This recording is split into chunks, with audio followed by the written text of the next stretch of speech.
자, 앞 시간에 배웠던 게 이제 이 흐름이거든요. 그래서 수익적 통합이라는 것은 원재료 공급, 제조, 판매 이 라인 선상에서 통합하는 것이고, 다음하는 신제품 가지고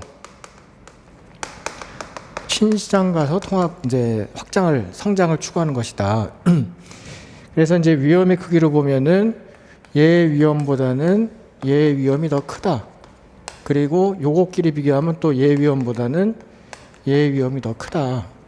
이런 흐름을 우리가 이제 알고 있습니다. 자, 이번 시간에 다학화로 와서 다학화의 목적, 다학화의 방법, 이 두 가지만 소개합니다. 물론 심화 개념은 좀 있지만 이것만 아셔도 돼요. 그럼 다학화의 목적이 5가지 정도로 이제 주어지는데, 하나가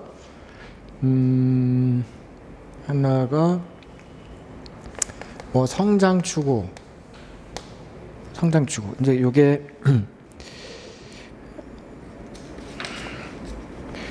아마도 5페이지 꼭대기에 나오죠. 성장 추구, 위험 감소, 그 다음에 시장 지배력 행사, 내부 시장 활용, 범위, 책에 있으니까 이렇게 그냥 줄여서 쓸게요. 성장 추구, 위험 감소, 내부 시장 지배력 행사, 내부 시장 활용, 범위 경제 이렇게 있습니다. 자, 이제 아까는 그 규모의 경제라는 단어가 잠깐 나왔었는데, 그 반대 개념으로 범위 경제라는 단어가 다시 나옵니다. 이 다학화를 왜 하느냐? 다학화하는 이유가 뭐냐? 목적. 그럼 대답이 이 5가지다. 성장 추구하려고, 위험 감소하려고, 지배력, 내부 시장, 범위 경제 이런 걸 다 목적으로 해서 다학화가 일어난다. 근데 우리는 이 중에서 반 잘라가지고 이 왼쪽 2개, 첫 번째 2 목적은 바람직하지 않은 목적으로, 뒤에 3 목적은 바람직한 목적으로 구분해서 이해하셔야 돼요. 그러니까 앞에 2 목적, 그러니까 성장을 추구한다든지 위험 감소한다는 말은 나쁜 말은 아니에요. 당연히 성장 추구해야 되고 위험은 낮추는 게 맞아요. 맞는데 지금 바람직하지 않다고 하는 이유는 뭐냐면, 다학화의 목적으로서 성장 추구나 위험 감소 목적은 바람직하지 않다 이렇게 얘기하는 거예요. 목적으로서는. 왜 그러냐면, 예를 들어서 왜 그러냐, 성장 추구 목적이 왜 바람직하지 않냐면 대답이 이거는 CEO만을 위한 의사결정일 가능성이 높아요. 회사를 위한 게 아니라 CEO 자신만을 위한 그런 이유가 있고, 요거가 더 쉬우니까. 그러면 위험 감소를 목적으로 한 다학화는 바람직하지 않다. 이유가 뭐냐? 대답이 다학화 자체가 위험이 높기 때문이다 이거예요. 다학화 자체가 위험이 높다. 위험이 높은 대안을 위험 낮추려는 목적으로 선택하는 게 바람직합니까? 내가 위험을 낮추기 위해서, 예를 들어서 낙하산을 탄다든지, 위험을 낮추기 위해서 무슨 그 바닷속에 들어간다든지, 이런 거는 말이 앞뒤가 안 맞는 얘기 아니에요? 내가 위험을 낮출 목적을 갖고 있는데 위험한 대안을 선택한다. 스쿠버 다이빙을 한다든지. 말이 안 맞잖아요.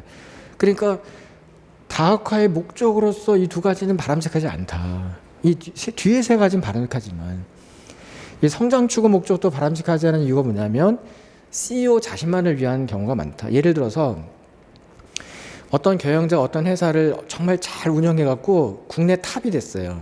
그냥 타의 추종을 불허해. 거의 경쟁력도 높고 되게 좋아. 그런데 그때쯤 됐을 때 경영자가 어떤 생각을 할 수 있냐면은, 야, 내가 있잖아, 이런 시장에서 1등 할 정도의 힘이면 딴 시장 가서도 잘할 수 있어. 난 워낙 잘하는 사람이니까 딴 데 가서 잘할 수 있어. 라든지, 또는 한 회사의 우두머리인 사장보다는 여러 회사 계열사를 거느린 회장이 낫지 않냐. 폼도 나고 사장보다는 회장이 좋다. 그래서 그냥 나랑 관련 없는, 내가 지금 있는 것과 관련이 없는 새로운 분야로 진출하는 거예요. 그러면 이제 그것이 결국은 회사 자체를 위한 게 아니라 나의 위신이나 나를 위해서 이렇게 결정한 거라 보면은 오히려 거꾸로 기존 사업마저도 어려워지게 만드는 발목 잡는 이유가 많다는 거예요. 그래서 이제 제가 시간이 많으면 재밌는 사례가 많은데, 예를 들어서 어떤 그 특정 분야, 전문 분야에서 1등한 그 CEO가 새로운 분야 진출하는 과정에서 되게 건설업을 많이 택하는 경우가 많고요. 두 번째는 이제 운동구단 같은 거 진출하는 경우가 많은데, 건설업 쪽으로 진출한 이유는 여러 가지가 있지만, 첫 번째 아주 소박한 목적인 사람들은 내 사옥을 내가 직접 짓고 싶어서 이런 사람도 있고, 좀 이렇게 음흉한 목적으로는 되게 비자금을 만들려고. 그러니까 건설업은 현금 거래가 많은 그런 업종이다 보니까 비자금 만들고 싶거든요. 그러니까 이걸 가지고 정치적인 영향력을 행사해서 뭔가 하고 싶은 사람들이면 이런 걸 좀 활용하기도 하고요. 또 운동구단 같은 경우는 겉에서 보면 되게 별거 아닌 것 같고, 그렇죠? 이걸 통해서 회사에 보탬이 될 것 같지만, 거꾸로 운동구단 잘못 운영해갖고 회사의 이미지도 안 좋아지고 그것도 망하고 본 회사도 망한 경우 꽤 많이 봐요. 우리나라 안에서만. 뭐 프로농구, 프로야구, 프로축구 되게 많아요. 그러니까 그런 식으로 우리가, 이건 경영자만을 위한 결정이니까 바람직하지 않고, 이거는 위험이 높은 대안을 위험을 낮추기 위해서 선택하는 것도 말이 안 된다는 거예요. 그 앞에 두 개는 바람직하지 않고 뒤에 세 개는 바람직한데, 이 세 개를 그냥 한꺼번에 보시면 뭐냐면 기존 자원의 활용도를 높인다는 뜻이에요. 활용도를 높인다는 뜻이다. 그러니까 시장 지배력을 확보하기 위해서 기존 자원의 활용도 높인다든지, 내부 시장 활용, 여기도 활용이란 말 들어가죠. 그 다음에 범위 경제를 위해서. 예를 들어 볼게요. 예를 들어서 내가 새로운 분야, 새로운 제품, 새로운 시장, 새로운 분야로 진출하려면 분명히 새로운 인력, 추가적인 자금 이런 게 필요합니다. 그런데 그거를 내부에서 확보할 수 있다면, 내부 시장, 그러면은 기존 자원의 활용도가 높아지는 거예요. 새로운 사람 뽑는 게 아니라 기존 직원들을 재배치해서 이쪽에 100명 있는 사람을 20명 빼갖고 이런 데다가 넣어서, 그죠? 새로 하게 하면은 인건비 추가로 들지 않고도 새로운 분야에 진출할 수 있잖아요. 그래서 기존 자원의 활용도를, 기존이란 말 여기 넣으면 더 좋겠네요. 기존 자원의 활용도를 높이는 그런 효과가 있다. 또 이거는 내가 지배력을 갖고 있는 그 자리에서 지배력을 더 확장하기 위해서, 확보하기 위해서 하는 거라면 바람직하다, 이렇게 할 수 있는 것이고, 마지막 범위 경제도 되게 중요한 말인데, 규모 경제의 반대말로 이해하시면 돼요. 완전 반대는 아니지만 컨셉은 반대예요. 규모 경제는 뭐냐면 단일 제품을 대량 생산해서 원가 절감은, 그게 규모의 경제예요. 규모를 키워가지고 원가 절감. 그러면 범위 경제는 내가 갖고 있는 기계의 활용도를 높여서 다양한 제품을 생산하는 거.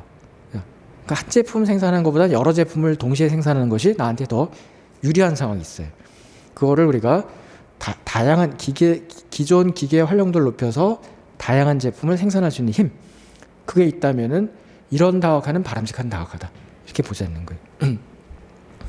그래서 이 5개를 공평하게 정리하지 마시고 앞에 2개, 뒤에 3개를 끊어서 정리하시고, 이제 다각화를 그럼 하는 방법은 뭐가 있느냐? 3가지가 있는데, 하나가 사내 창업, 이건 이제 내부 개발이라고도 하고요. 그 다음에 아까 적어드린 조인트 벤처, 이제 이건 앞으로 이렇게 쓰려고 그래요. 조인트 벤처. 그 다음에 하나가 인수합병. 네, 앞으로 이제 이렇게 쓸 거예요. M&A, 이거는 그냥 그대로 조인트 벤처고, 이거는 merger and acquisition 이런 단어예요. merger하고 acquisition 이런 단어인데, merger는 붙인다는 뜻이고 acquisition은 이렇게 산다는 뜻이고. 자, 그러면 그 예를 들어서 말씀드리면 우리 회사가 햇반 만드는 회사인데, 그냥 예를 들어서 햇반 만드는 회사가 영화 산업에 진출하고 싶어.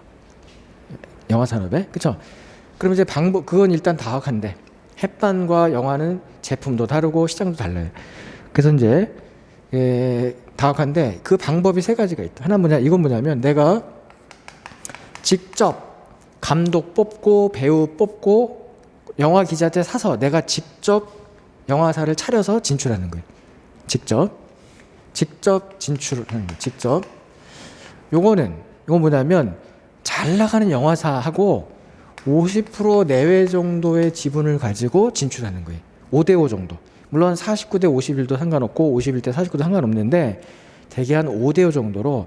그래서 영화 산업에 지금 보니까 무슨 뭐 김씨네나 이씨네 이런 데가 잘 나가는 데가 있어요. 그럼 걔네랑 5대5 조인해서 들어가는 거예요. 그거. 이건 뭐냐면 인수합병은 100% 매수하는 거예요. 물론 앞 시간에도 적어드렸죠. 100% 매수한, 내가 돈 주고 확 사버리는 거예요. 그런데 이 조인트 벤처는 결국 이 둘의 중간 성격이기 때문에 우리는 객관신용으로는 얘네 둘을 맞비교할 줄 아시면 돼요. 사내창업과 인수합병이 뭐가 다른지. 요걸 맞비교할 건데 요건 이제 책에 가서 책에 있는 표 갖고 정리할 거예요. 책에 있는 표. 그래서 5페이지에 가시면 페이지 5에 가시면 그 중간쯤에 표가 있는데 사내창업과 인수합병의 장단점을 비교해놨어요. 한 2개씩 3개씩 정리가 되어 있는데 나중에 복습하시면서 보시고 지금은 그 안에서 비용이 들어간 자리만 설명드릴 거예요. 4군데 셀에 다 비용이 다 들어가 있는데 예를 들면은 사내창업은 장점이 전체 비용 저렴 써있죠. 단점은 개발비가 높다 써있고 인수합병은 장점이 낮은 개발비, 서로 크로스 반대로 서로 이해하시면 돼요. 장점은 인수비가 높다 이렇게 되어 있는 거죠. 그래서 이 중에 M&A에 인수비가 높다는 걸 설명드려 볼게요. 얘를 단점 먼저 설명해 볼게요. 자, A라는 회사가 B라는 회사를 이렇게 해서 매수한다고 칠게요. 매수하는데 이 회사가 페어 마켓 밸류라는 말 앞으로 많이 쓸 거예요. 페어 마켓 밸류는 공정한 시장 가치, 줄여서 공정 가치라고 해석하시면 돼요.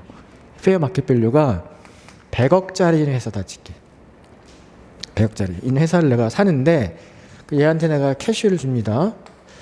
근데 만약에 100억을 줄 테니까 나한테 회사 팔아라 그러면 이 회사가 팔까요, 안 팔까요? 100억짜리 회사한테 100억 줄 테니까 팔아라 그러면 팔아요, 안 팔아요?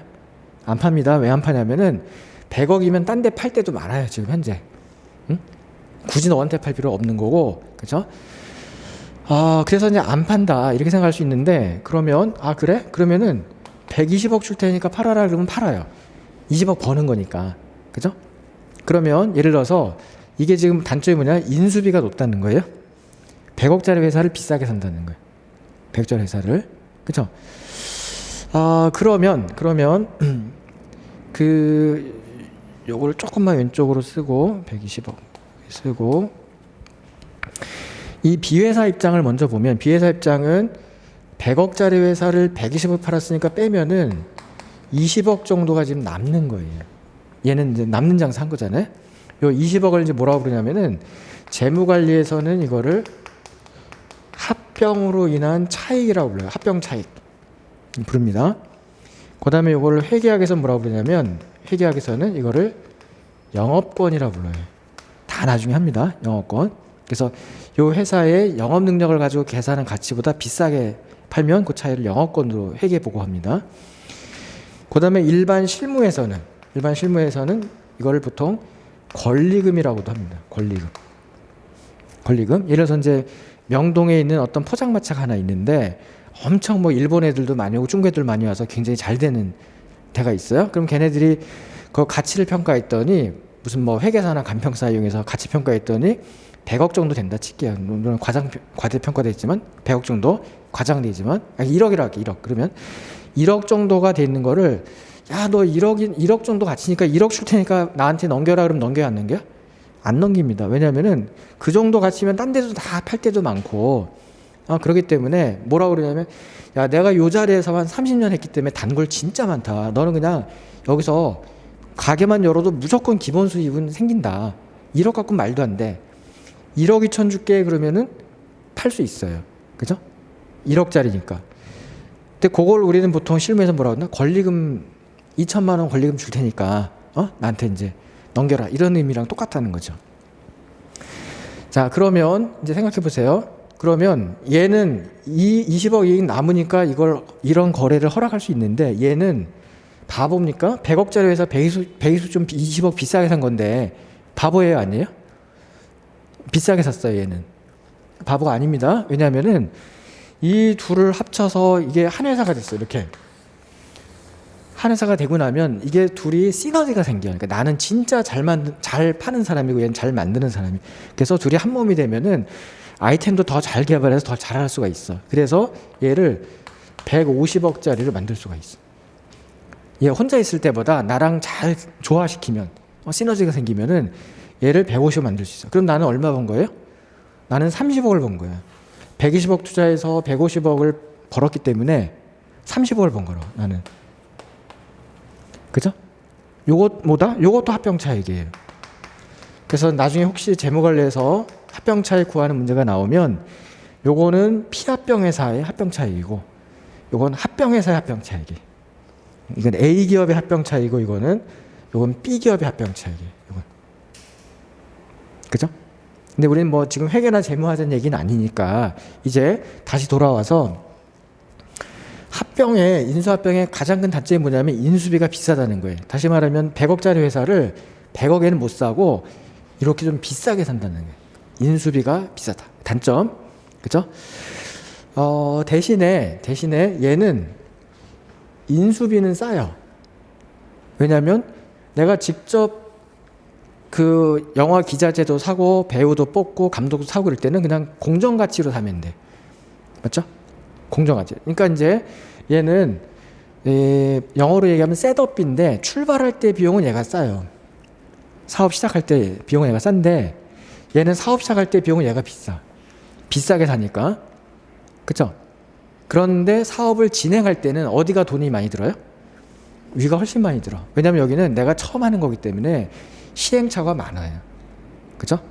감독 잘못 뽑아가고 다시 감독 교체하기도 하고 기자재 잘못 사서 고치기도 하고 수선하기도 하고 배우가 막 누구랑 싸우고 가버리면 또 막 설득해야 되고 막 그런 비용들이 비일비재로 발생. 여기는 초짜가 하는 사업이니까. 여기는 자 인수합병은요 허접한 회사를 싸게 깎아서 사는 게 좋은 거 싸게 사는 게 좋아요? 잘 나가는 좋은 회사를 비싸게 사는 게 좋아요? 어떤 게 좋은 거죠? 인수합병 무조건 잘 나가는 회사 비싸게 사는 게 좋은 거예요. 비싸게. 그죠? 그러면 얘네들은 완전 선수기 때문에 그냥 눈빛만 봐도 척척척 해서 실수도 없이 그냥 완성도 높은 영화들이 나온다, 여기는. 그러니까 이 셋업한 이후에 운영할 때는 비용이 어디가 싸게 먹혀요? 얘가 싸게 먹혀요. 여기는 성공 가능성도 낮아, 사실은. 그래서 이걸 갖고 책으로 들어가서 이제 비용 비교해 보세요. 사내 창업의 장점, 전체 비용 저렴. 이 전체 비용 뭐냐면 셋업 비용을 말하는 거예요. 사업 시작할 때 비용. 저렴하지만 단점 개발비가 비싸다. 이거는 영업할 때 직접 영업활동 할 때 비용이 비싸다는 뜻이에요.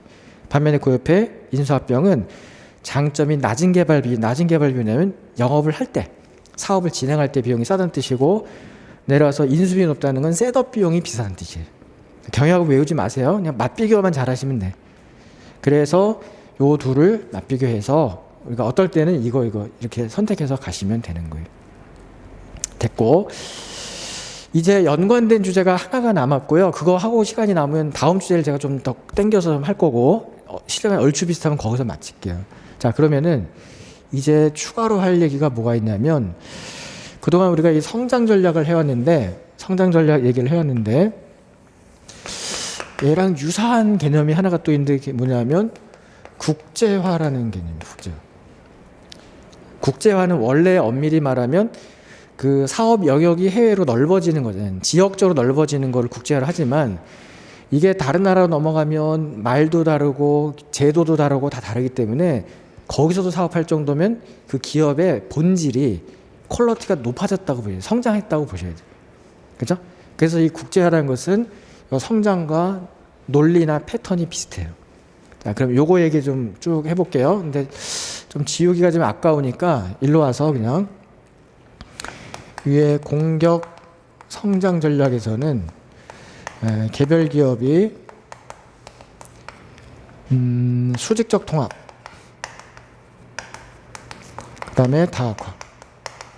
다학화는 관련, 그 다음에 비관련. 이렇게 갔습니다. 그리고 밑에다가 이제 국제화 얘기를 할게요. 연관시켜서. 근데 이거 들어가기 전에 여기 잠깐 하고 들어갈게요. 자, 관련 다학화, 비관련 다학화의 장단점 한번 잠깐 볼게요. 장단점. 요거 하고 다시 갈게요. 자, 관련 다학화는 다학화긴 다학화인데 관련된 분야에서 다학화고, 제가 아까 강호동이가 연예계로 들어온 거랑 느낌 비슷하다고 그랬고, 비관련 다학화는 햇반 회사가 영화 쪽으로 진출한 거랑 느낌 비슷하다고 그랬어요. 자, 그러면 관련된 분야에서 다학화하게 되면 장점 뭐고 단점이 뭘까요? 그러니까 경영학은 외우는 게 아니라 그냥 이해만 하시면 돼. 대충 느낌만. 그래서 관련된 문제에서 다각하면 좋은 점이 뭐가 있냐면 일단은 시너지 효과가 있어요. 시너지 효과가 있다. 강호동이가 원래 씨름판에서도 많이 웃겼거든요. 씨름판에 진짜 막 재밌게 하고 막 그랬었거든요. 그러니까 그런 이미지가 연결이 되는 과정에서 이쪽으로 와서 성공했다는 거지. 시너지가 있다. 그런데 단점은 뭐가 있냐면은 도미노 효과가 있다는. 도미노 효과. 그 도미노 효과가 뭐냐면은 한쪽 분야가 어려워지면 나빠지면 상황이 연쇄적으로 딴 쪽도 영향받아서 같이 무너지는 거예요. 도미노 효과. 그래서 이런 거 우리가 어디서 많이 보냐면은 그 가수들 아이돌 출신이 예를 들어서 그 드라마 쪽으로 와서 연기 쪽으로 와가지고 그것도 일종의 다각하잖아요. 왔는데 연기를 너무 못해가지고 욕을 막 퍼먹어갖고 그래서 아이돌 그룹도 이미지가 안 좋아져서 본래 사업 자체가 같이 망하는 경우가 꽤 있어요. 그죠? 그러니까 그런 경우도 있다는 거죠. 한쪽이 무너지면 연쇄적으로 무너질 수도 있다. 관련되어 있기 때문에. 요건 책이 없어요. 일단 저거만 두세요. 저거만 두시고 그 다음에 이제 이 비관련 다각화는 장점이고 단점은 뭐냐 그러면은 그 장점은 그러니까 우선은 요 장점이 일로 가고 요 단점이 일로 가면 돼요. 기본 컨셉은. 근데 어쨌든 장점은 위험이 낮다. 장점 위험이 낮다. 비관련 분야에서는 한쪽이 쓰러져도 연관성이 없기 때문에 딴 쪽은 계속 유지가 될 수 있다. 이런 얘기인데 우리는 이 위험이 낮다는 개념을 나중에 재무관리 가시면 포트폴리오 효과라는 개념으로 배워요. 포트폴리오 효과는 분산 투자 효과라고도 해석해요. 분산 투자 효과. 포트폴리오 효과, 분산 투자. 요거 잠깐 설명해 볼게요. 재무관리 배우실 때 포트폴리오라는 단어를 많이 쓸 건데 포트폴리오가 뭐냐면은 내 돈을 한 자산에만 몰빵하는 게 아니라 한 자산만 투자하는 게 아니라 여러 자산에 분산해서 투자하면은 그 여러 자산의 집합을 포트폴리오라 불러요. 여러 자산 묶음을 포트폴리오라 불러요. 그러면 한 자산에 몰빵하는 게 아니라 여러 자산에 분산 투자하면 좋은 점이 뭐가 있냐? 그 포트폴리오의 위험을 낮출 수 있다는 거죠. 그래서 A 상품이 좀 상황이 안 좋아도 B 상품으로 버틸 수 있고 뭐 이런 거지. 그죠? 그래서 포트폴리오 효과라는 말을 앞으로 자주 쓸 건데 다양한 산업, 성격에 다른 여러 자산에 투자함으로써 위험을 낮춘 효과. 이게 비관련 분야이기 때문에 그 장점으로 우리가 얘기할 수가 있는 거지. 그죠? 그럼 이제 아까 이 앞에 부분 설명드리는 과정에서 이런 의문을 얘기할 분이 있어요. 뭐냐면 아까 다각화는 위험을 낮추는 목적 다각화는 바람직하지 않다고 했지 않느냐. 위험 낮추는 목적 다각화는 바람직하지 않다고 그래 놓고 여기 와서 위험이 낮아지는 걸 장점이라고 하면 이게 말이 안 맞는 거 아니냐. 이렇게 질문할 분이 계세요. 앞뒤가 안 맞는 거다. 근데 잘 생각해보면 그런 건 아니에요. 왜냐면은 잘 보세요. 다각화의 목적으로서 위험 감수 목적으로 다각화 결정하는 건 바람직하지 않아요. 절대. 왜냐하면 다각화 자체가 위험이 높은 방법이니까. 나는 위험을 낮추기 위해서 낙하산 탄다. 말이 돼요? 이건 말이 안 되는 거거든. 그런데 이건 뭐냐면 다른 목적으로 다각화를 했는데 다른 목적 다각화했는데 결과적으로 위험 낮아진 건 좋은 거예요. 위험은 낮을수록 좋은 거니까. 다른 목적으로 다각화를 했어. 그랬는데 결과적으로 위험도 낮아져. 그럼 좋은 거잖아요. 그러니까 이건 결과적으로 위험 낮아지면 그죠. 목적으로서 위험 감소 목적으로 다각화 선택하는 건 바람직하지 않고 다른 목적으로 다각화했는데 결과적으로 위험 낮아진 건 그건 why not이지. 괜찮지 이거는. 설명되시죠? 하시고 마지막 요 단점인데 여기는 보통 적합성이 약하다, 적합성이 낮다 이렇게 정리하시는데 이 적합성이 낮다는 거는 시너지랑 반대말을 생각하시면 돼. 그러니까 이게 연관성이 있기 때문에 여기는 연관성이 있기 때문에 A가 잘 되면 B도 잘 돼요. 사실은. 맞죠? 두 분야가 서로 이렇게 막 시너지가 생겨고 더 잘 될 수 있는데 여기는 그런 건 없잖아요. 하나가 잘 돼도 걔만 따로 가지 연결성이 낮잖아요. 이거를 앞에다 조금 더 수식어 넣어드리면 전략적 적합성이 좀 약하다. 그러니까 이게 두 개를 동시에 아우러서 이렇게 써먹기가 어렵다는 거예요. 네, 경영학은 이해만 되시면 됩니다. 그리고 복습을 잘 하셔야 돼요. 복습을. 제가 오늘은 좀 그 공부 요령을 안 하는 대신에 중간중간 말씀드린다고 했는데 오늘 첫날이니까 제 수업은 예습은 안 해오셔도 돼요. 그러니까 완전히 백지 상태에서 오셔도 돼요. 0으로 수업 들어보시면 알지만 그 대신에 복습은 반드시 하셔야 되는데 복습 내 걸로 만들어야 돼요. 그래서 일단 제가 그린 흐름도를 여러분이 직접 할 수 있을 정도까지 복습을 하셔야 되는데 이 복습은 언제 어떻게 하는 게 제일 좋을까? 언제 어떻게 예를 들어서 대부분 이제 끝나고 나면 10시에 끝나고 집에 가면 11시 정도 될 텐데 11시 넘을 수도 있고 집에 가서 자기 전에 좀 하자. 또는 어떤 사람들은 주말에 그러니까 월화수목금 수업 듣고 나면 토요일 일을 몰아서 하자. 주말에 몰아서 하자. 어떤 게 제일 좋은 방법이냐면요. 복습은 쉬는 시간에 하는 게 좋아요. 쉬는 시간에. 보세요. 오늘 3시간 수업을 들었어. 3시간 반 수업, 3시간 수업 들었어요. 그리고 그걸 집에 가서 이동하고 나서 1시간 후에 이동하고 나서 집에 가서 복습하면요. 엄밀히 하면 3시간이 넘게 걸려요. 사실은. 그 다음에 주말에 하면 더 오래 걸려. 생각도 거의 안 나. 우리가 인간이 참 나약한 게 지금 들을 때 명확하게 머리에 있잖아요. 근데 일주일만 지나면 다 까먹어. 거의 한 20%만 남고 다 날아간다고. 그런데 수업 끝나자마자 그 쉬는 시간 있잖아요. 그때 하면 10분이면 해. 10분.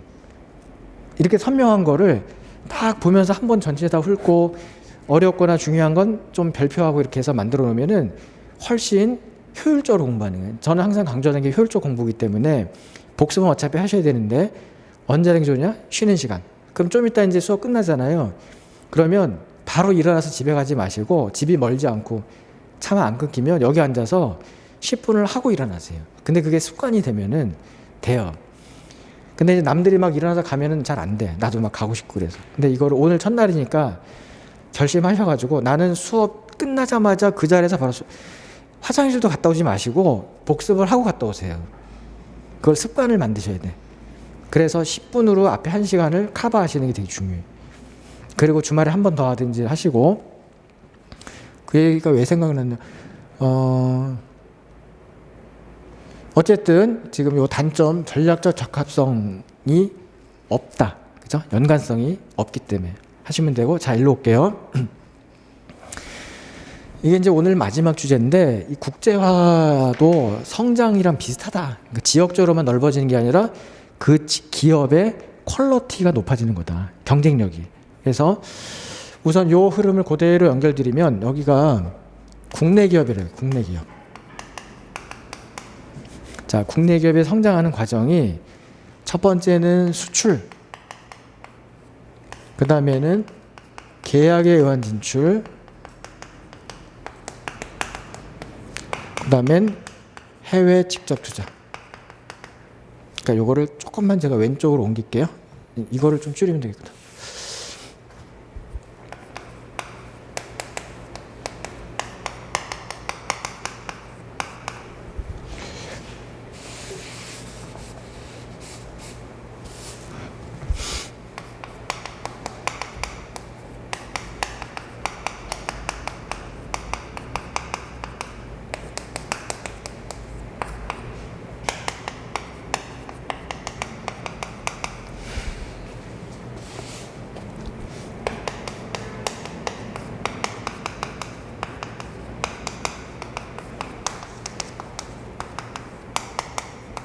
이렇게 해놓는 게 좋아요.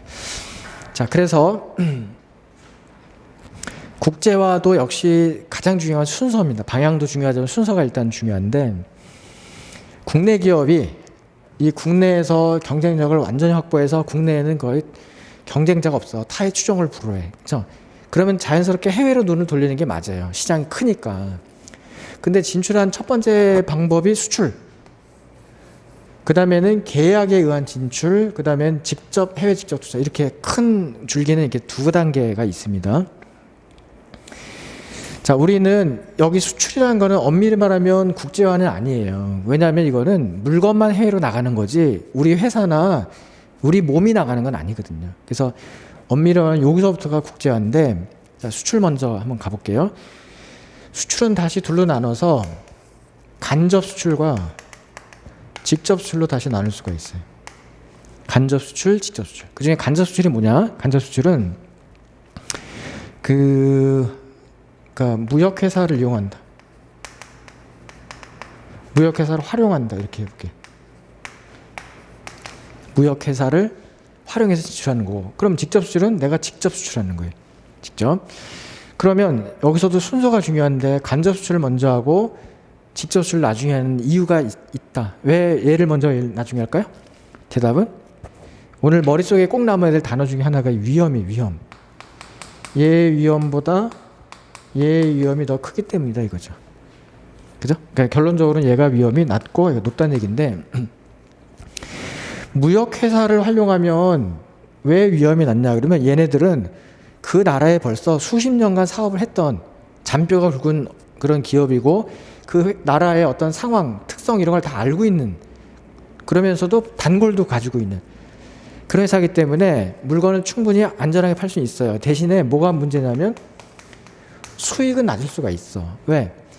그 수익을 쟤하고 나하고 이제 나눠 가져야 되는데 5대5가 아니에요. 되게 얘가 영향력이 크기 때문에 6대4나 7대3이 될 수도 있어. 근데 내가 30%만 먹어도 훨씬 시장이 넓어지면 그건 뭐 내가 안 할 이유가 없잖아요. 그러니까 여기는 안전하긴 하지만 수익은 낮은 게 특징이에요.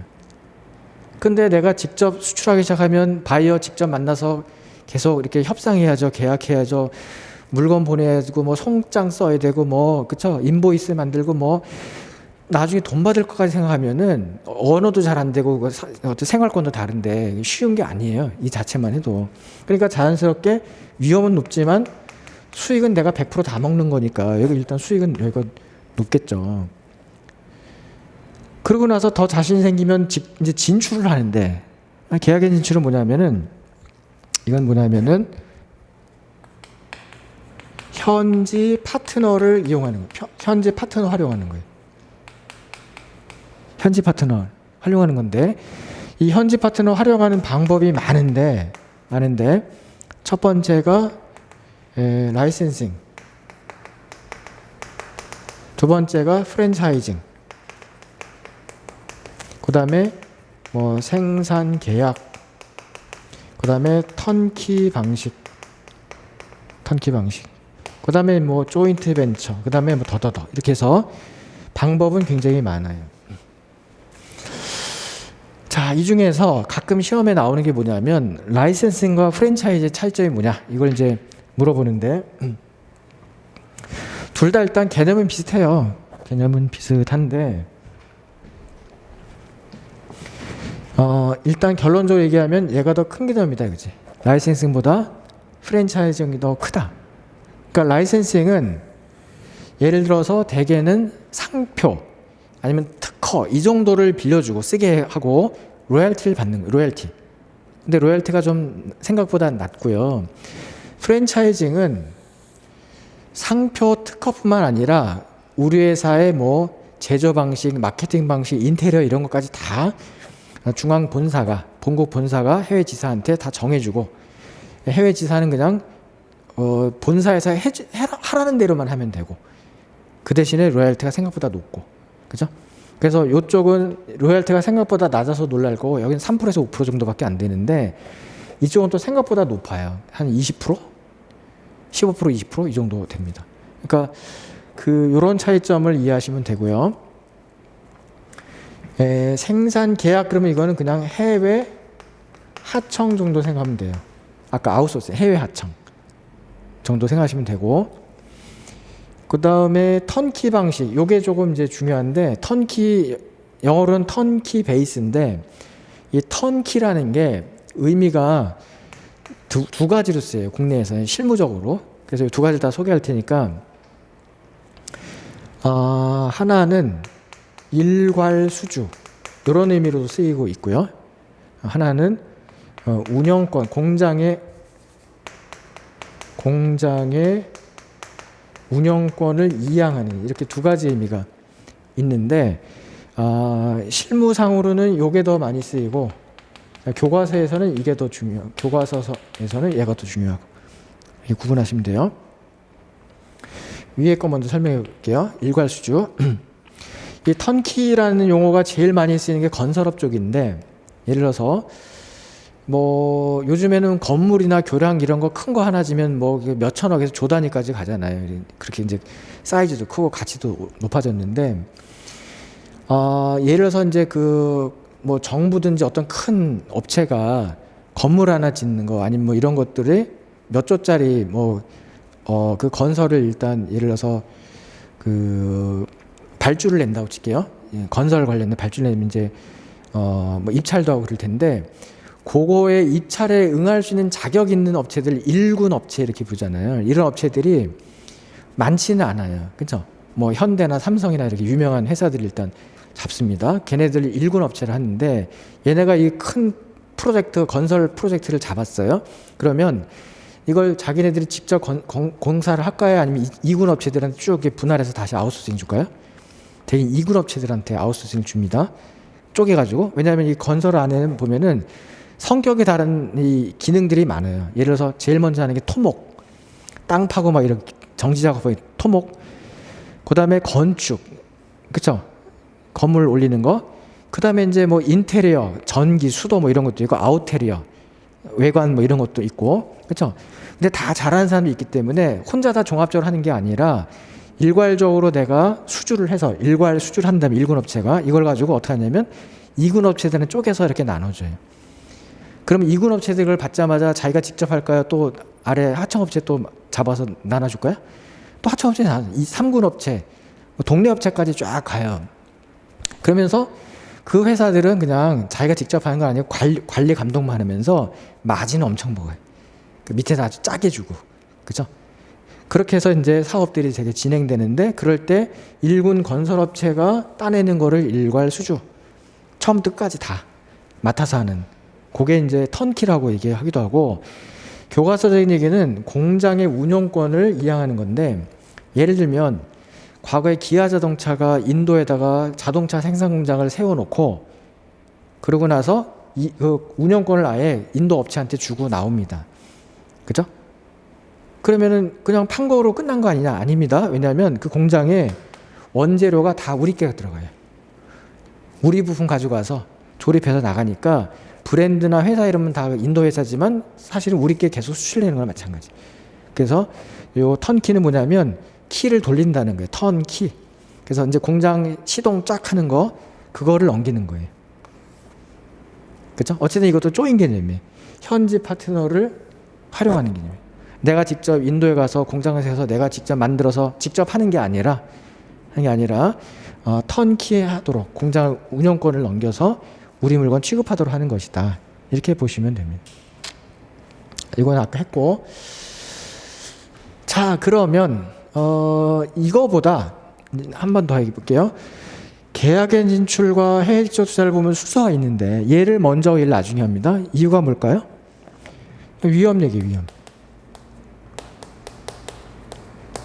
얘가 위험이 낮다. 왜냐하면 현지 파트너는 현지인이고 현지 사정도 잘 알고 있고 그죠? 현지에서 어느 정도 위상을 갖고 있을 수도 있기 때문에 덜 위험하죠. 대신에 수익은 5대5죠. 5대5. 그쵸? 뭐 7대3일 수도 있고 뭐 여러 가지 있을 수 있지만 어쨌든 그게 위험이 낮고 해외 투자는 내가 직접 모든 걸 다 해야 되니까 그러니까 현지 가서 뭐 이렇게 등록부터 다 해야 되잖아요. 그러니까 얼마나 위험하겠어요. 그리고 나서 다시 이 해외 투자가 다국적 기업, 촉적 기업으로 나눠지는데 얘 위험하고 얘 위험 비교하면 얘가 더 높다는 거예요. 그래서 요 둘의 차이점을 아셔야 되는데 책에 보시면은 요런 표가 하나 나올 거예요. 이런 표가 하나 나올 건데 우선은 이제 외우는 방법이 고단국수를 일단 외우세요. 고단국수 뭐 고단한 국수 이렇게 해서 여기를 외우시는데 이게 이제 외우시고 나면 조심하실 게 뭐가 있냐면 내가 고단국수 외워놓고 시험장 가서 이거를 고단국수 이렇게 써버리면 틀리는 거 혼자. 그러니까 무조건 외울 때는 정확하게 고단국수 이렇게 외우셔야 돼. 이 방향으로. 또 그러면서 여기가 뭐고 여기가 뭔지 아셔야 돼. 그거 모르면 또 어차피 틀려요. 그쵸? 그러니까 여기가 이제 뭐 범위가 넓다 좁다. 기활동 범위가 넓다 좁다. 여기가 해외 지사에 대한 통제력이 높다 낮다. 이게 여기다가 범위를 쓰고 여기다가 통제력 쓰면 어차피 틀리는 거예요. 외워도. 그러니까 외우려면 정확히 외우라는 얘기지. 고단국수. 이렇게 외운 다음에 여기를 고도의 글로벌, 여기를 단순 글로벌, 국가별, 여기를 수출 이렇게 해서 수출 뭐 수출 이렇게 하죠. 그러면서 여기가 출발점이다. 그러니까 국제화의 출발점은 수출이다. 수출에서부터 출발하는데 이게 이 방향으로 성장할 수도 있고 이 방향으로 성장할 수도 있어요. 성장 방향이 두 가지가 있는 거예요. 국제화는. 그럴 때 위로 성장을 뭐라고 부르냐면은 해외 진출 범위는 좁고, 그러니까 좁은 지역으로 출발하면서 해외 지사를 강력히 통제하는 경우, 여기를 이제 뭐라고 부르냐면 여기를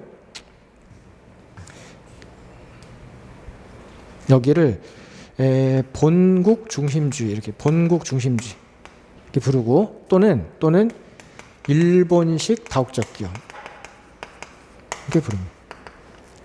일본식이라는 단어는 책에 없지만 이해를 돕기 위해서. 그러니까 일본식 다국적 기업은 특징이 뭐냐면은 해외 진출할 때 해외 진출 범위를 좁게 잡아요. 주로 이제 동남아 이런 데 위주로 먼저 진출하면서 대신에 해외 지사는 강력히 통제하는, 그러니까 본국 본사가 시킨 대로 해야 돼 너는. 이런 식으로 가는 게 일본식 다국적 기업이에요.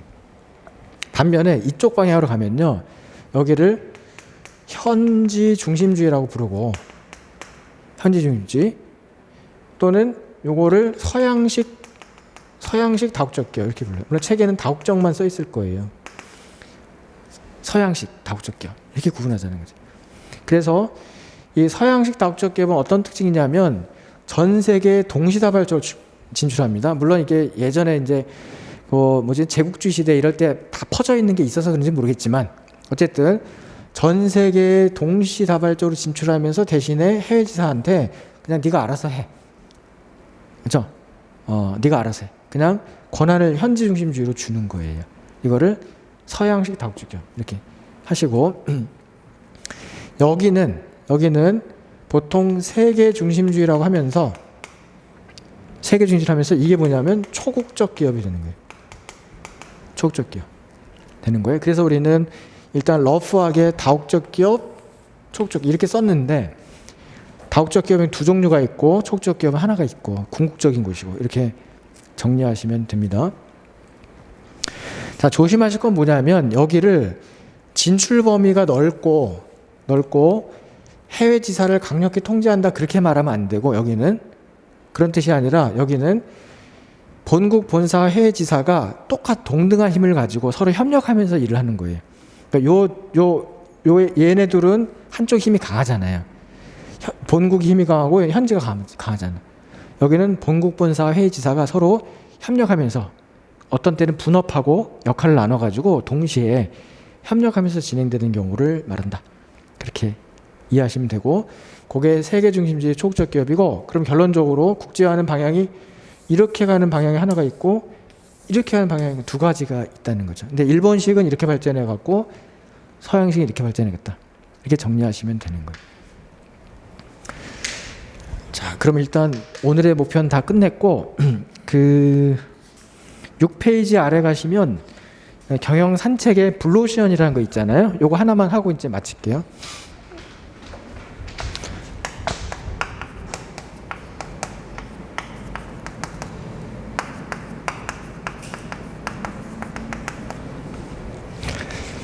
결국 이제 블루오션은 레드오션의 반대말이라고 이해하시면 되고, 물론 나중에 이제 실무적으로 공부할 때는 퍼플오션이라는 게 있어요. 섞은 개념이 하나 있는데 그건 오늘은 하지 말고, 이 블루오션이 뭐냐 그러면은 경쟁이 없는 신천지 뭐 이렇게 하시면 되겠죠.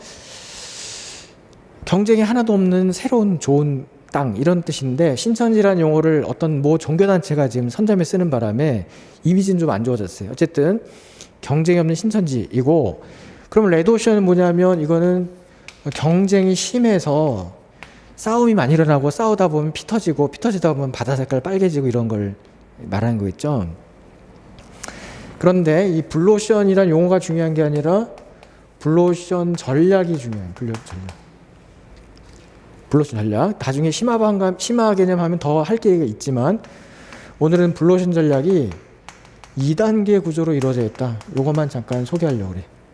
2단계 구조인데 1단계는 뭐냐?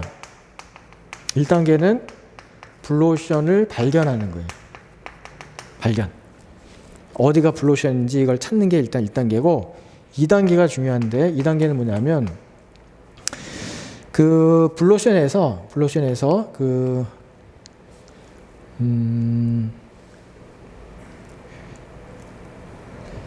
나에게 유리한 경쟁 패러다임을 구축하는 거예요. 좀 길긴 하지만 핵심 키워드는 패러다임. 나에게 유리한 경쟁 패러다임을 구축하는 거. 이게 핵심이에요. 그러니까 이 블루오션을 발견하는 것도 중요하지만, 그죠? 어차피 블루오션 내가 먼저 선점해서 갔다고 해도 경쟁사가 안 들어오는 건 아니잖아요. 어차피 들어온다고. 그러면 경쟁에서 이겨야 되기 때문에 나에게 유리한 경쟁 패러다임을 구축하겠다. 그래서 요거의 예로 저는 이제 태권도를 예를 많이 드는데 이 태권도 같은 경우는 우리나라의 국기이기 때문에 우리나라 사람들이 제일 잘했었어요, 그동안. 그쵸? 우리나라 선점했었고. 근데 요즘에 이제 태권도가 원래 올림픽 종목이 된 이후에 외국인들도 태권도 되게 많이 하잖아요. 그쵸? 그래서 이제 초반에는 우리가 남녀 전체급 막 섞어나고 막 이렇게 초반에는 그런 경우도 있었지만, 그러니까 이제 이 해외에서 우리나라만 역차별을 합니다. 태권도 종목만 한국 그 선수들한테 역차별하는데 어떻게 역차별하냐면은 우리나라만 남녀가 딱 2체급만 진출할 수 있게 돼 있어요. 저 전체급이 아니라 남자 2체급, 여자 2체급. 그 2체급도 미리 정하는 게 아니라 올림픽 전해에 1년 전에 한국은 통보를 해줘요. 요번에는 어디를 내보내라. 그러면 우리나라에서 막 경기해갖고 대표 선수를 이제 내보내는데, 그 정도로 우리나라가 과거에 셌었는데 요즘에 나가보면은 금메달 하나도 못 따요. 내 체급이. 여자가 가끔 은메달, 동메달 딸 때가 있고 남자들은 거의 많이 밀려요. 왜냐면 외국 애들도 이제 어렸을 때부터 태권도 했던 애들이 많이 있기 때문에 체형도 좋고 그래서. 그런데 생각해 보세요.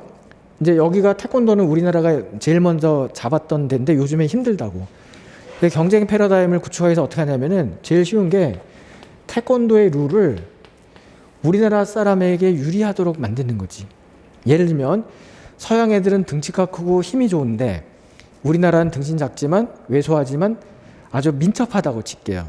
민첩하다. 그래서 이 손 공격, 상체 공격보다는 발 공격이 강하다. 우리나라 선수들이. 그러면은 태권도 룰에다가 어떻게 했냐면은 발 공격에 대해서 더 가점을 많이 주고, 그죠? 서로 붙으면 떨어뜨려주고 막 못 붙게 하고. 그렇게 룰을 만들면 우리나라가 금메달 딸 가능성이 높아지는 거잖아요. 그러면 오랜 기간 이길 수가 있겠지. 그래서 블루오션 전략의 핵심이 뭐냐면 이 다음에 언젠가 생길 경쟁을 이제 염두에 두면서 나한테 유리한 경쟁 패러다임을 구축한다는 거예요. 그래서 패러다임이 왜 중요하냐면 두 번째는 이제 실무적인데 윈도우즈 예를 들면 돼요. 윈도우즈. 이 윈도우즈라는 회사는 이 운영 체제를 맨 처음에 이제 MS 도스 체제를 가지고 출발했었잖아요. 맨 처음에. 그죠? 그런데 얘네들은 이거를 공짜로 풀었었어요. 물론 이제 요게 좀 불편해가 이건 직접 타이핑해야 되기 때문에 불편해서 윈도우즈를 일단 바꾼 거지. 윈도우즈 프로그램의 특징이 뭐냐면 타이핑 안 해도 되고 직관적으로 클릭만 하면 이제 컴퓨터를 이렇게 명령해서 운영할 수 있으니까 됐는데, 윈도우즈는 이거를 무료로 초반에 풀었어요. 무료로. 물론 제조업자한테는 돈 받고 팔았어요. 제조업자한테 깔 때는 돈 받고 팔았지만 일반 소비자한테는 돈 받고 팔지 않았었어요.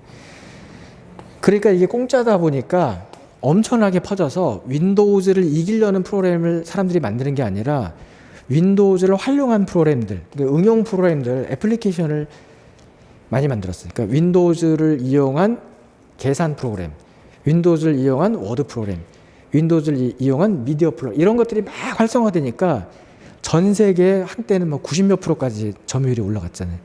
요즘에야 좀 떨어졌지만 뭐 리눅스 이런 것도 나오고. 근데 그러고 나서 전 세계를 잡고 나서